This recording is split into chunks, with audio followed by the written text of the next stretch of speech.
सत्संगत्वे निस्संगत्वं निस्संगत्वे निर्मोहत्वं निर्मोहत्वे निश्चलतत्वं निश्चलतत्वे जीवन्मुक्तिः पुनरपि जननं पुनरपि मरणं पुनरपि जननी जठरे शयनम् इह संसारे बहुदुस्तारे कृपया पारे पाहि मुरा। श्री गुरुभ्यो नमः. நாம இன்னைக்கு மதுசூதன சரஸ்வதி சுவாமிகள் எழுதின சித்தாந்த பிந்து அப்படிங்கிற கிரந்தத்தை படிக்க ஆரம்பிக்க போறோம். இந்த கிரந்தமானது தசஸ்லோகி அப்படின்னு ஒரு 10 ஸ்லோகம் பண்ணியிருக்க ஆச்சாரியால் கோவிந்த பகவத்பாதால தரிசனம் பண்ண அவருடைய குகைக்கு நர்மதா தீரத்துல இருந்த அந்த குகைக்கு போகும்போது உள்ளேந்து அவர் கேட்டாராம், யாரு நீனு? அப்போ ஆச்சாரியால் சொன்னதாக இந்த 10 ஸ்லோகங்கள் இருக்கு. இந்த 10 ஸ்லோகத்திலே சமக்கிரமான வேதாந்த சித்தாந்தம் வந்து இருக்கு. அப்படிங்கறத காண்பிக்கிறதுக்காகவே மதுசூதன சரஸ்வதி சித்தாந்த பிந்து அப்படின்னு சொல்லி இந்த புத்தகம் எழுதியிருக்கார். மதுசூதன சரஸ்வதி அப்படிங்கிறவர் இவர் வங்கதேசத்தை சேர்ந்தவர்,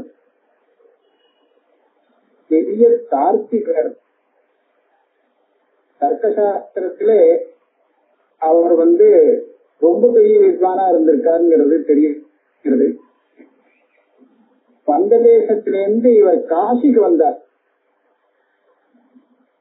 அவர் வந்ததுக்கு என்ன உபயோகம், எந்த உத்தேசத்துல வந்தார் அப்படின்னு கேட்டா உன்னை சொல்றா, இந்த அத்வைத்தத்தை நல்லா தெரிஞ்சுண்டு கண்டனம் பண்ணணும் அப்படின்னு. அதான் நியாயாமிர்தக்காரர் கண்டனம் பண்ணாரோ இல்லையோ, இவரும் கண்டனம் பண்ணணும் தான் நினைச்சிருக்காரு. ஆனா அவர் என்ன நினைச்சிருக்காருன்னா, இத முதல்ல படிச்சு தெரிஞ்சுட்டு கண்டனம் பண்ணணும்னு. இவருக்கு முன்னாடி தர்க்கசாஸ்திரத்துல ஒரு கிரந்தம் இருக்கு. அந்த கிரந்தத்தை எழுதினவர் ரகுநாத சிரோமணி அப்படிங்கிறவர். இந்த தீபிதி கிரந்தம் அவ்வளவு பிரசித்தம் தர்க்கத்துல. அதுல ஒவ்வொரு வார்த்தையும் அவர் போட்டார்னு சொன்னா அதுக்கு பெரிய தாற்பயம் இருக்கும், குட்டியா இருக்கும், சின்னதா வாக்கியம் இருக்கும், அதுக்குள்ள ஏகப்பட்ட விஷயம் இருக்கும். கலாதி பட்டாச்சாரியர் அதை எடுத்து சொன்னாதான் அவனுக்கு புரியும். அப்பேற்பட்டவர் அவர் என்ன சொல்றார், அவர் தான் சொல்லியிருக்காரு, கண்டிக்கிறது தப்பு இல்லை, ஆனா தெரிஞ்சு கண்டனம் பண்ணணும் அப்படின்னு. எதை கண்டிக்கிறோமோ அது சொன்ன விஷயத்த சரியா புரிஞ்சுட்டு அப்புறம் அதுல தப்பு சொன்னா அது நல்லது, அதுதான் சரி அப்படின்னு இருக்காங்க. அப்ப அந்த கிரமத்துல அத்வைத்தத்தை நல்லா தெரிஞ்சுட்டு அப்புறம் கண்டிக்கணும்னா கண்டிக்கலாம் அப்படிங்கிற ஒரு அபிப்பிராயத்தில் இவர் காசிக்கு போய் அங்க மாதவ சரஸ்வதி அப்படின்னு ஒரு சுவாமிகள் இருந்திருக்கார். அவரிடத்துல வேதாந்த அத்தியனம் அவரே சொல்ற, மதுசூதன சரஸ்வதியே சொல்றார். மாதவ சரஸ்வதியை பத்தி, ஸ்ரீ மாதவ சரஸ்வத்யா ஜெயந்தி யமினாம் வராக வயம் ஏஷாம் பிரசாதேன சாஸ்திரார்த்தே பரிநிஷ்டிதாக. அவருடைய அனுகிரகத்தினால்தான் எனக்கு இந்த சாஸ்திரார்த்தம் புரிஞ்சிருக்கு அப்படிங்கிறத அவர் சொல்றார். அத்வைத கடைசியில சன்னியாச தீட்சை வாங்கின்றவா வேற, அவ விஸ்வேஸ்வர சரஸ்வதினு பேரு, அவளுடைய தீட்சா குரு ஸ்ரீராம சரஸ்வதினு பேரு. இப்படியாக இவர் அந்த அத்வைத சாஸ்திரத்தை படிச்சு அதனுடைய தாற்பயத்தை புரிஞ்சின்றதுக்கு அப்புறம் பார்த்தா இவன் கண்டிக்கிறது இல்லை. இது ஒரு நியாயமான மார்க்கம் தான். ஒரு விஷயத்தை நல்லா தெரிஞ்சுட்டு அதுக்கப்புறம் அதுல தோஷம் இருக்குங்கிறது தெரிஞ்சா அப்ப அதை நாம காண்பிக்கணும். தோஷம் இருக்குங்கன்னு சொல்லணுங்கிறதுக்காகவே இந்த புத்தகத்தை பாக்குறேன்னு சொன்னா இல்லாத தோஷங்கள் எல்லாம் தெரிய ஆரம்பிச்சு. அது குமாரில் பட்டே சொல்ற இருக்கவே இருக்காது, இவனுக்கு தோஷம் மாற்றி தெரிஞ்சு அரண்டவனுக்கு இருந்ததெல்லாம் பேயின்னு சொல்ற மாதிரி அப்படி ஒரு கிரமம் உண்டு. அதனால இவர் அந்த மாதிரியாக்கும் அத்வைத சித்தாந்தத்திலே பெரிய பக்தி கொண்டவர். நிறைய புத்தகம் எழுதியிருக்காரு. வாத கிரந்தம் எல்லாமே கிட்டத்தட்ட வாத கிரந்தமா தான் இருக்கு. வேதாந்த ஒரு புத்தகம் எழுதியிருக்கார். சித்தாந்த பிந்து, இந்த சித்தாந்த பிந்துங்கிற புத்தகம் நமக்கு இந்த தசஸ்லோகி வியாக்கியான ரூபமா இருக்கு. மதுசூதன சரஸ்வதி அவர் எழுதியிருக்கார் அப்படிங்கறதுனாலேயே இந்த புத்தகத்துக்கு ஒரு உறவும். அதுக்காகவே இந்த சித்தாந்த பிந்துக்கு பிரம்மானந்த சரஸ்வதி ஒரு வியாக்கியானம் பண்ணியிருக்கார், நியாய ரத்னாவலின்னு. அவர் என்ன பண்ணிட்டாரு தெரியுமா, அத்வைத சித்திக்கு வியாக்கியானம் பண்ணிருக்காரு பிரம்மானந்தர். லகுச்சந்திரிக்கா குருச்சந்திரிக்கான்னு அங்க சொன்ன விஷயங்கள்ல இருந்து சாரத்தை எடுத்து இங்க உள்ள சொல்றேன். மதுசூதன சரஸ்வதியுடைய ஒவ்வொரு வாக்கியமும் இங்க எப்படி இருக்குன்னு கேட்டா அதனுடைய சாரத்தை வளர்க்க வளர்க்க பெரிசா பண்ண போனோம்னா நேரம் அத்வைத சித்தி கிருபாநிதியை கொண்டு விட்டுடும்.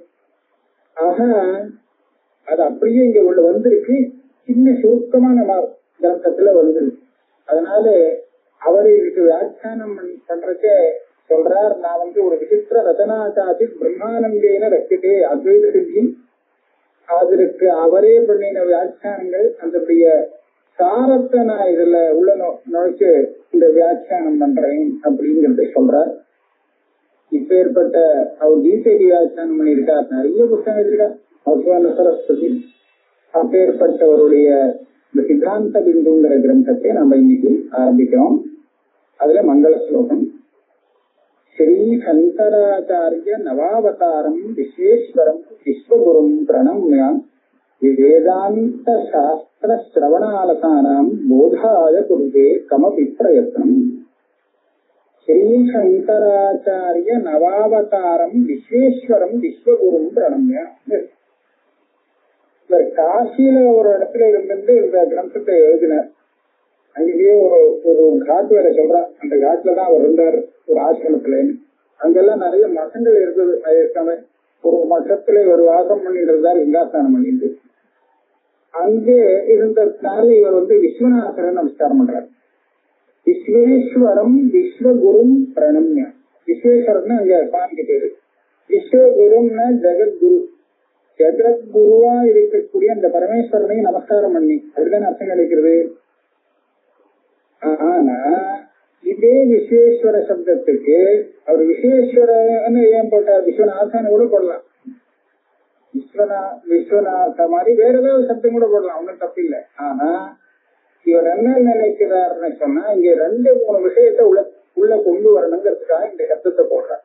ஒண்ணு, இவருடைய தீக்ஷா குரு விஸ்வேஸ்வர சரஸ்வதி, அப்ப அவரையும் இங்க கொண்டு வரணும். அது மாத்திரம் இல்லை, விஸ்வேஸ்வரரை இங்க எப்படி நமஸ்காரம் பண்றாருன்னு கேட்டா ஸ்ரீ சங்கராச்சாரிய நவாவதாரம் விஸ்வேஸ்வரம். இந்த விஸ்வேஸ்வரர் தான் சங்கராச்சாரிய ஸ்வரூபமாக ஒரு புது அவதாரம் எடுத்திருக்காரு. எத்தனையோ அவதாரங்கள் புராணங்கள்ல வரக்கூடிய அவதாரத்தை காட்டிலும் இந்த அவதாரம் வித்தியாசமான அஜானத்தை ஒழிச்சு கட்டக்கூடிய அவதாரமா இருக்கு. அதனால இந்த அவதாரம் புது வித்தியாசமான அவதாரம். அதனால ஸ்ரீ சங்கராச்சாரிய நவாவதாரம் விஸ்வேஸ்வரன். அப்படின்னா என்னாச்சு, அப்ப ஆச்சாரியாளுடைய ஸ்வரூபத்துலதான் விஸ்வேஸ்வரன் நமஸ்காரம் பண்ற. சங்கர பகவத்பாதாங்கிறது அந்த விஸ்வநாதருடைய ஒரு அவதாரம் தான். அவரே விஸ்வகுரு, ஜெகத்குரு. அப்பேற்பட்ட அவருக்கு நமஸ்காரம். பிரணம்ய நமஸ்காரம் பண்ணி வேதாந்த சாஸ்திர ஸ்ரவண ஆலசானா. இங்க வேதாந்த சாஸ்திரம் அப்படிங்கிறதுக்கு பிரம்மானந்த அர்த்தம் எழுதுற. வேதாந்த சாஸ்திரங்கிறதுனா வேதாந்த மீமாம்சா சாஸ்திரம்னு எடுத்துக்கணும். அதுல முதல்ல பிரம்மசூத்திரம், அதுக்கு ஆச்சாரியால் பண்ணின பாஷ்யம்.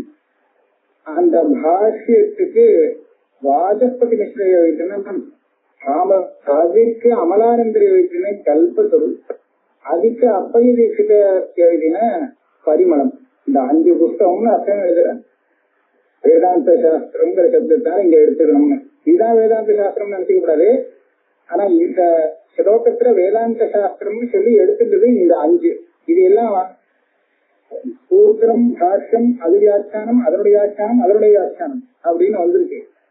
இந்த 5 கிரந்தத்தை படிக்கிறதுக்கு யாருக்கு முடியாது, அதாவது அவளுக்கு அவ்வளவு அவகாசம் இல்லை, சாமர்த்தியம் இல்லை, அதனால ஆலசியம் இருக்கு, அந்த சிரவணத்தை, அந்த வேதாந்த சாஸ்திரத்தை சிரவணம் பண்றதுக்கு சாமர்த்தியம் இல்லாதவர்கள்னு வச்சுக்கலாம். சோம்பேறின்னு இங்க வச்சுக்கணும்னு அவசியம் இல்லை. அல்ச சப்தத்துக்கு அதுல அவ்வளவு பிரயத்னம் இல்லாதவா, பண்ண முடியாதவாளுக்கு, அதாவது அவளுக்கும் போதம் வரத்துக்காக, போதாய எதுக்காக இந்த கிரந்தம் எழுதப்படுறதுங்கிறது சொல்றார். அந்த வேதாந்த சாஸ்திரத்தை படிச்சு கிரகிக்க முடியாத, அதுக்கு சக்தி இல்லாதவர்களுக்கும் அந்த விஷயங்கள் மனசுக்கு வரணும், தெரியணுங்கிறதுக்காக கமபி பிரயத்தனம் கூறுவே. ஒரு விசிஷ்டமான பிரயாசம் இது. இந்த கிரந்தம் வரி வரியா அவர் யோசிச்சு பார்த்து இந்த மாதிரி வரி எழுதலாமா கூடாதா அப்படின்னு ரொம்ப கரெக்டா அளந்து எழுதியிருக்காங்க. ஒரு பந்தியையும் ஒரு பதம் கூட அதிகப்படியாக ஒன்னும் பண்ணல. இதுல இருந்து ஒரு பதத்தை எடுத்துட்டா இந்த புத்தகம் பூர்த்தியா இருக்குன்னு சொல்லவே முடியாது. அப்படி அளந்து கொடுக்க அப்பேற்பட்ட இந்த கிரந்தத்தை எழுதுறேன். இதுல இருந்து இன்னொரு அம்சம் தெரியலாம். வேதாந்த சாஸ்திர சிரவணாரசானாங்கிற இந்த விசேஷனம் போட்டதுனாலே இந்த வேதாந்த சாஸ்திரம் படிச்சா எவ்வளவு தெரிஞ்சுக்கணுமோ அது எல்லாம் இங்க தெரியும் இந்த கிரந்தத்தாலேயே. அது மாத்திரம் இல்லை, அந்த வேதாந்த சிரவணம், அந்த வேதாந்த சாஸ்திரத்தை படிச்சு கூட ஆலசியவசால் எந்த விஷயங்களை தெரிஞ்சுக்க முடியாம போச்சோ அந்த விஷயத்தையும் இந்த கிரந்தம் படிச்சா தெரிஞ்சுக்க முடியும். இது தெரிஞ்சதுக்கு அப்புறம் இதுதான் அங்க இருக்குன்னு நீங்க தெரிஞ்சுக்கலாம், அது வேற விஷயம். ஆனா இந்த மாதிரி ஒரு விசேஷமான கிரந்தத்தை நான் இப்ப நிர்மாணம் பண்றேன். இந்த புத்தகத்தை கடைசியில வரும்போது இப்படி ஒரு கிரந்தம் யாருக்கு எழுதிருக்கேன்னு சொன்னா தன்னுடைய சிஷ்யனுக்காக பண்ணிருக்கேன்னா,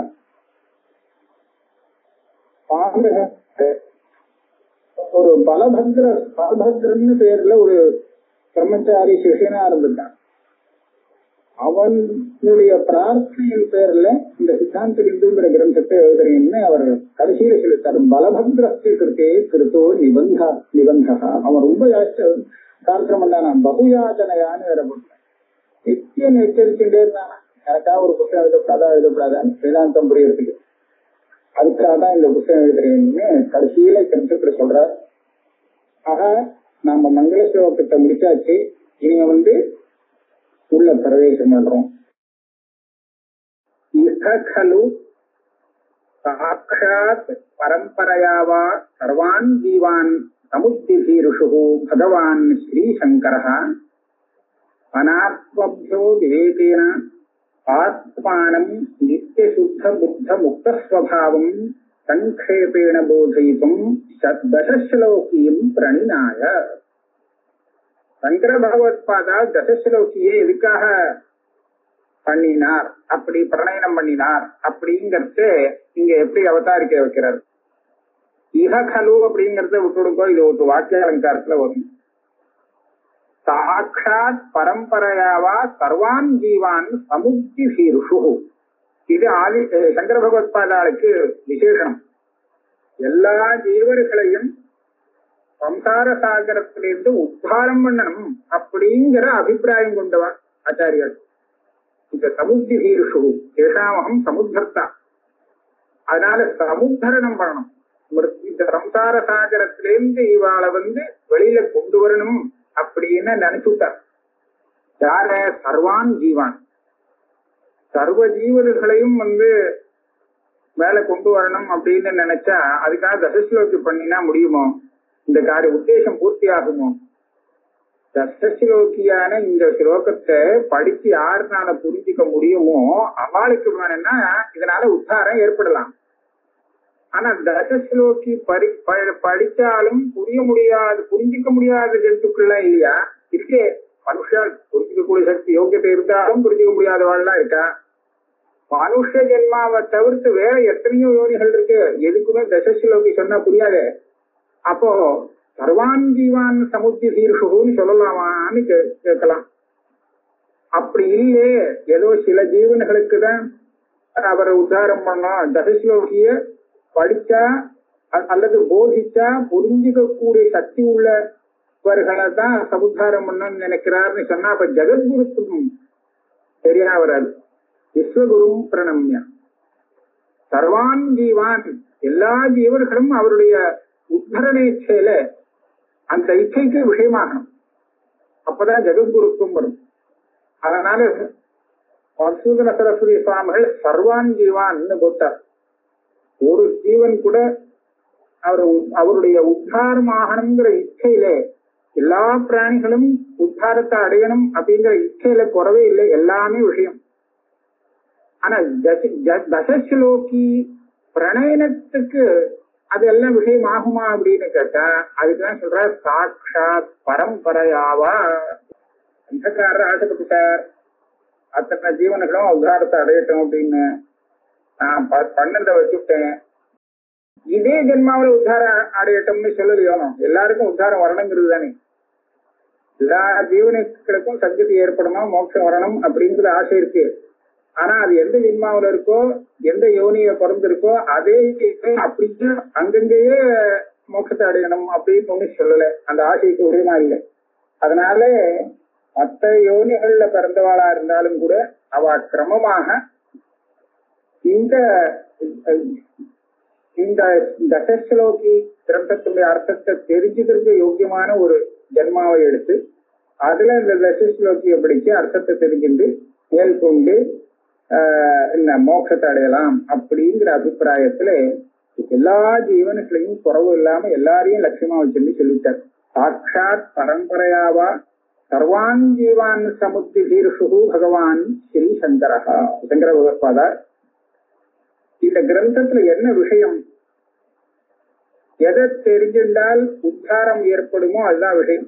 அது என்னதுன்னா அநாத்மப்தோ விவேகேன ஆத்மானம் நித்தியுத்த புத்த முக்த ஸ்வபாவம் போதயிக்கும். இதுதான் இந்த சாஸ்திரத்துல விஷயம். இந்த பிரகரணத்துக்கு அதேதான் விஷயம். இது வேதாந்த பிரகரணம். அதனால இது வேத சாஸ்திரத்துல என்ன சொல்லியிருக்கோ அதுதான் இதுன்னு சொல்லுவா. அனாத்மாவிலேருந்து பிரித்து ஆத்மாவை புரிஞ்சுக்கணும் அப்படின்னு. இந்த ஆத்மாவை புரிஞ்சுட்டா அந்த ஆத்மா எப்படி இருக்கும்னா நித்திய சுத்த புத்த முக்த ஸ்வபாவம். இந்த வார்த்தையை நம்ம நிறைய தடவை கேட்டிருக்கோம். இப்ப இப்படி ஆத்மஸ்வரூபம் இருக்குங்கிறது யாருக்கும் தெரியல. ஏன் அப்படி தெரியலையேன்னு சொன்னா அனாத்மாவில இருந்து இதை பிரிக்காம புரிஞ்சுக்கிறான். அதுதான் சாதாத்மியாதிசாரம்னு சொல்றது. அதனால மாட்டிட்டு இருக்கு எல்லாம். அதுல இருந்து விட வைக்கணும், அதுதான் உத்தாரம். அதனால அனாத்மபியோ விவேகேன ஆத்மானம் நித்தியசுத்த புத்த முக்த ஸ்வபாவம் போதயித்தும். போதயித்தும்னா இதுக்குதான் நமக்கு அந்த மீமாம்சா சாஸ்திரமே இருக்கே, உபனிஷத்து, அதெல்லாம் படிக்கலாமேன்னு கேட்டா சங்கேபேன போதயித்தும். அது ரொம்ப விஸ்தாரமா இருக்கு, ஒன்னால முடியாது. வேதாந்த சிரவணம் பண்றதுல ஆலசியம் உள்ளவாளுக்கு அது சாத்தியம் இல்லை. அதனால இது பண்ணிருக்கா. போதயித்தும் தசஸ்லோகியும் பிரணினாய. தசஸ்லோகிங்கிற இந்த கிரந்தத்தை ஆச்சாரியால் பண்ணினார். இப்ப டக்குன்னு ஒரு கேள்வி, இதுதான் இந்த கிரந்தத்துடைய விசேஷம். இப்ப சொன்ன விஷயத்த நிரூபணம் பண்ண வேண்டியது இல்லை அப்படின்னு. என்ன விஷயம் சொன்னார் இந்த கிரந்தத்துக்கு? அனாத்மபியோ விவேகேன ஆத்மானம் போதயித்தும் அயம் கிரந்தா. அனாத்மா வேறு ஆத்மா வேறு, அனாத்மாலேருந்து ஆத்மாவை பிரிச்சு போதிக்கிறதுக்காக இந்த கிரந்தம்னு சொன்னார். இப்ப பூர்வபக்ஷம் என்ன சொல்றான், இது இவர் போதிக்க வேண்டிய அவசியமே இல்லை, எல்லாருக்குமே தெரிஞ்சிருக்கு. அனாத்மானா என்ன ஆத்மானா என்னன்னு தெரியாதவாள இல்லை, அத்தனை பேருக்கும் எல்லாருக்கும் தெரிஞ்சிருக்கு. தெரிஞ்ச விஷயத்தை இவர் திருப்பி சொல்லிக் கொடுக்க வேண்டிய அவசியம் இல்லை. இஷ்டபேஷணத்தை அனர்த்தகம் அப்படின்னு ஒரு பூர்வபக்ஷம் வருது. சங்கர் நனு இதங்காராஸ்பதேபிய அனாத்மபியோ விவேகேன அகங்காராஸ்பதம் ஆத்மானம் சர்வோலோகா அகமஸ்மி இது பிரத்யேதி துக்கஞ்ச அனுபவதி. அதாவது அனாத்மாவுக்கு ஒரு சப்தத்தை இவன் பிரயோகம் பண்றான், ஆத்மாவுக்கு ஒரு சப்தம் பிரயோகம் பண்றான், தெரிஞ்சுதான் பிரயோகம் பண்றான். இதம் இதம் அப்படின்னு அனாத்மாவை சொல்லுவனா, அகம்னு சொல்லி ஆத்மாவை மாத்திரமே சொல்லுவான். அகம்ங்கிற சப்தத்தை சொல்லுவாங்க. இடத்தை பார்த்து அகம்னு யாரும் சொல்ல மாட்டாங்க, தன்னைதான் சொல்லிப்பான் அகம்னு இல்லையா. கடத்தை அகம்னு சொல்றது இல்ல, தன்னை அகம்னு சொல்றான். அப்படின்னா என்ன அர்த்தம்? கடம் அனாத்மான்னு அவன் புரிஞ்சுட்டு இருக்கான். கடத்துல போய் அதுதான் நான் இவனுக்கு ஒரு பிரபம் ஏற்பட்டதுன்னா அதையும் அகம்னு சொல்லுவானோ இல்லையோ அந்த பிராந்தன். ஆனா அந்த மாதிரி பிரமையே யாருக்கும் இல்லை. எல்லாருக்கும் தெரிஞ்சிருக்கு கடம் ஆத்மா இல்லை. அது மாத்திரம் இல்லை, கடம் என்னமோ ரொம்ப தள்ளி இருக்கு. இந்த சரீராதிகள் இருக்கு, அதுல கூட ஆத்மபாவம் இல்லை. ரொம்ப விசித்திரமா இருக்கு. இதுதான் அத்தியாச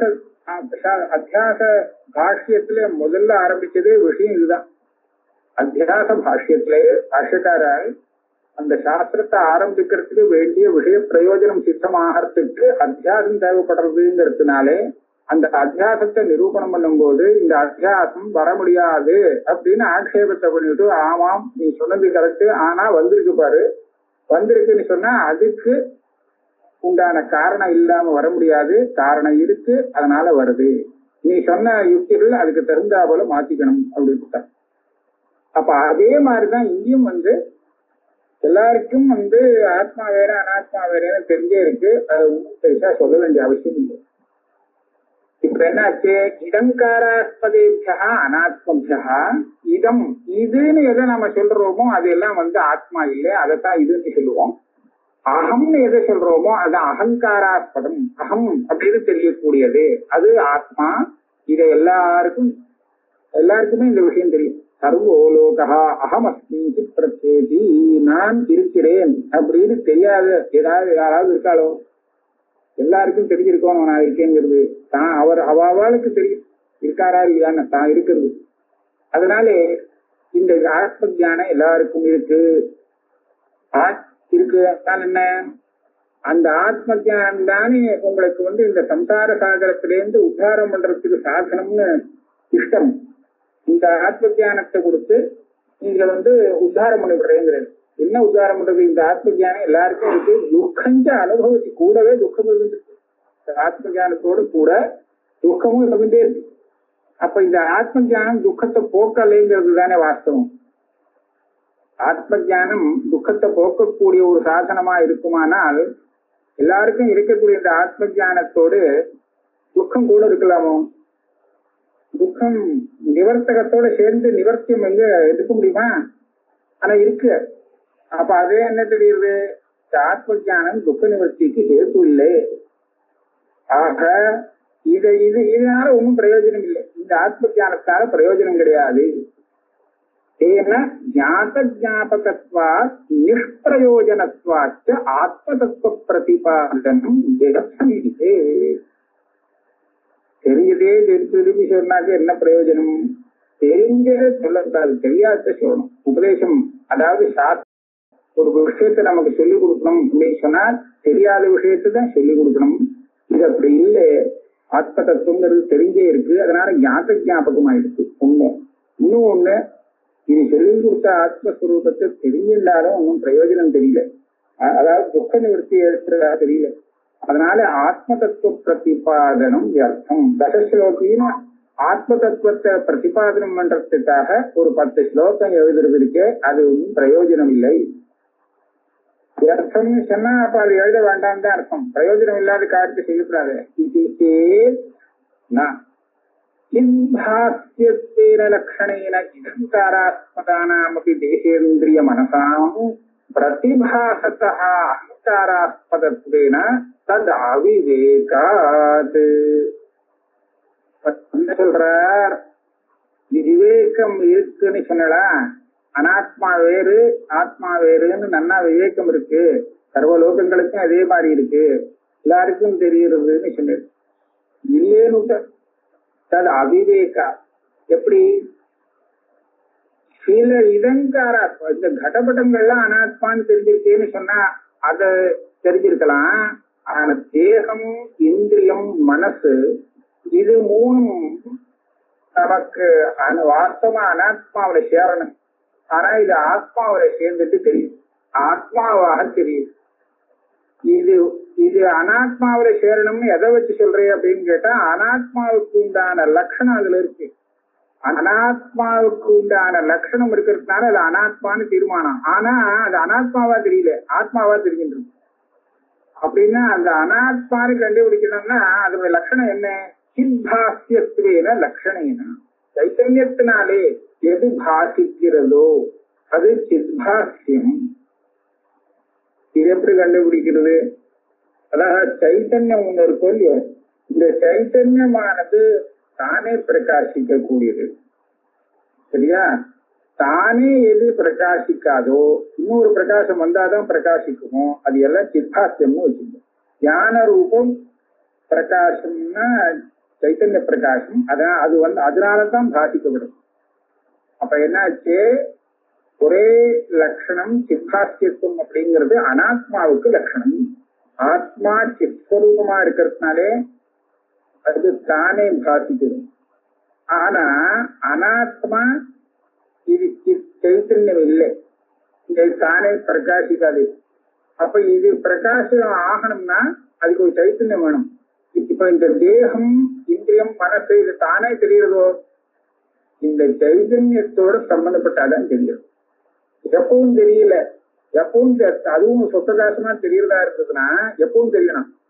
ஆத்மா சொப்பிரகாசங்கிறது நம்ம எப்படி ஒத்துக்கலாம்னா, சுசுப்தி காலத்துல மனசு கூட வேலை செய்யாத நிலையில ஆத்மா பிரகாசிச்சுட்டு இருக்கு, அதனாலதான் எழுந்துன்றதுவான் நன்னா தூங்கினதை ஞாபகப்படுத்தி சொல்ல முடியாது. இல்லைன்னா தூங்கினது யாருன்னே தெரியாது போயிடும், எழுந்தவனுக்கே தெரியாது தூங்கினோமா இல்லையான்னு. அப்ப அதனால என்ன தெரியுதுன்னா அந்த ஆத்மா தானே பிரகாசிக்கிறது, அதான் சைத்தன்யம். ஆனா தேகம் அப்படி பிரகாசிக்கிறதோ, புத்தகத்துல கூட நம்ம படிச்சிருக்கிற ஸ்தூல தேகம் பிரகாசிக்கல, புதுசா வேற ஒரு தேகத்தை தான் பார்க்க முடியா இருக்கு. அங்கேயே சிருஷ்டி பண்ணி, எப்படி கஜாதிகள் எல்லாம் சிருஷ்டி பண்ணி நிஜமான கஜத்தை பார்க்கறதுல பிராதிபாசிகமான கஜத்தை பார்க்கறானோ, அதே மாதிரி சொப்பத்தை பார்க்கிறவன் தன்னுடைய சரீரத்தை பார்க்கறானே, அந்த சரீரம் படுத்துட்டு இருக்கிற சரீரம் இல்லை, அது ஒரு பிராதிபாசிக சரீரம், அதுதான் அவன் பார்க்க முடியா இருக்கு. அப்ப இந்த சைத்தன் இந்த சொப்பன காலத்துல இவனுடைய ஸ்தூல சரீரம் பாசிக்கலேன்னு ஆயிடுச்சு பத்தில. அப்ப அதுல இருந்து என்ன ஆச்சு?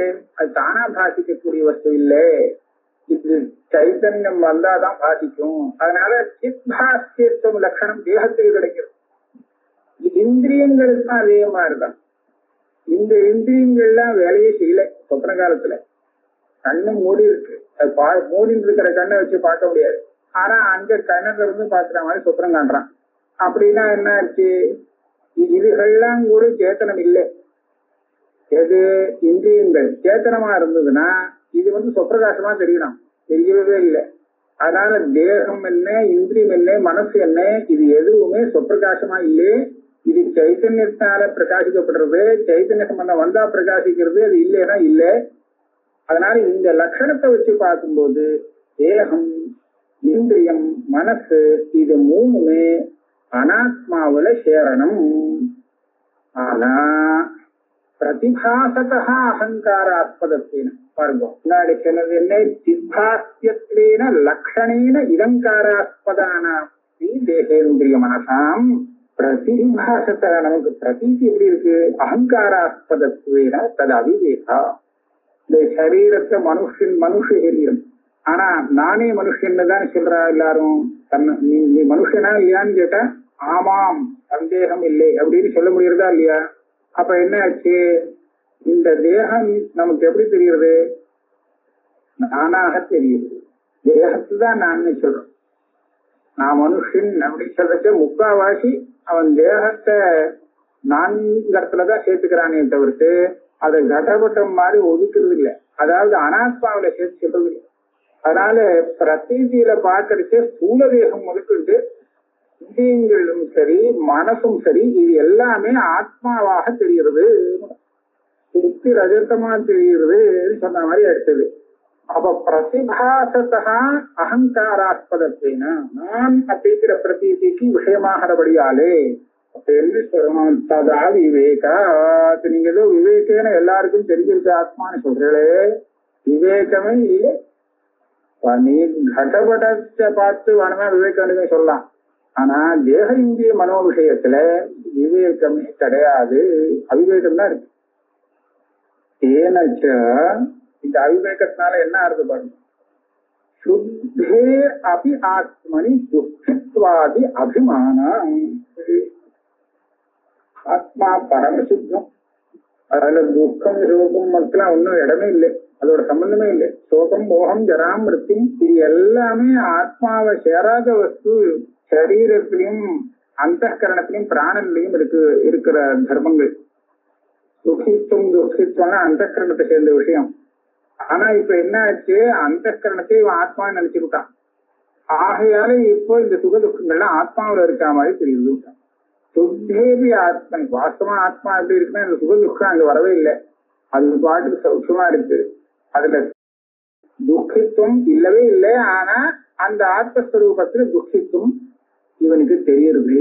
அபிமானகான பிராந்தி அத்தியாசம், துக்கித்துவ அத்தியாசம் வந்துடுத்து. சரி, அத்தியாசம் வந்துடுச்சுன்னா இது எப்படி போக்குறது என்ன வழி? சாஸ்திரியேண பிரம்மாத்மஞானேன அமூலஸ்ய தஸ்ய நிவர்த்தேஹ.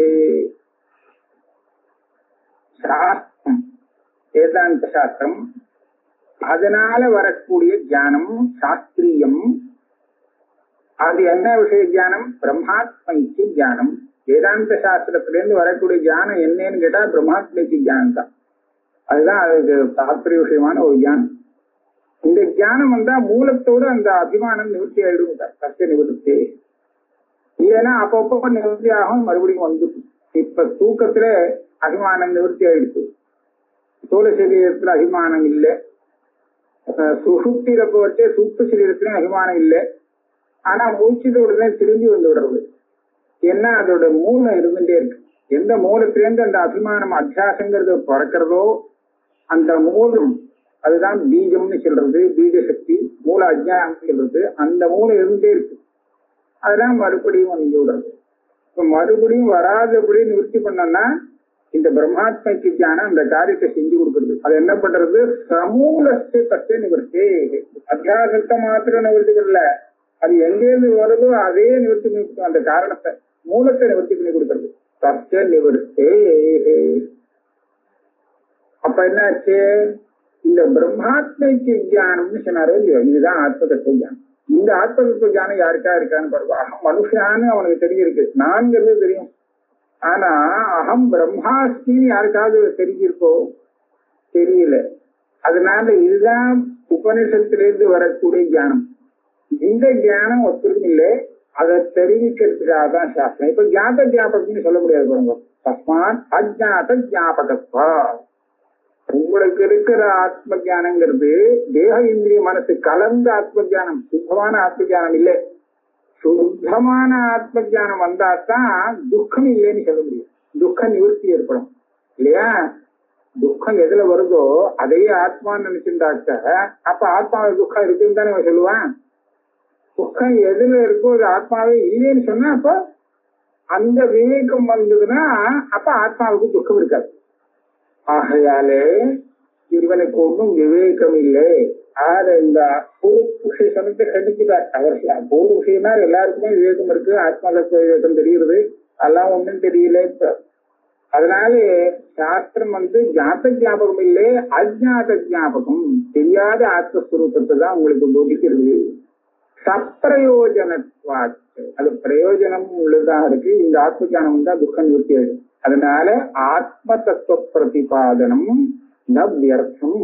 இந்த ஆத்ம தத்துவத்தை சொல்லிக் கொடுக்கிறது இந்த பகஸ்லோகியில, இந்த ஆத்ம தத்துவத்தை நிரூபணம் பண்ணி கொடுக்கிறது. இது பிரயோஜனம் உள்ள ஒண்ணுதான், இது வியர்த்தம் ஆகாது. இதோட வச்சுப்போம். ஏன்னா நம்ம ஒரு ஆக்ஷேபம் முதல் கிரந்தம் இதோட முடிஞ்சு போகுது. ஆக்ஷேபம் அதுக்கு சமாதானம். இனிமேல் அடுத்த கிரந்தம் ஆரம்பிக்க போகும். இதோட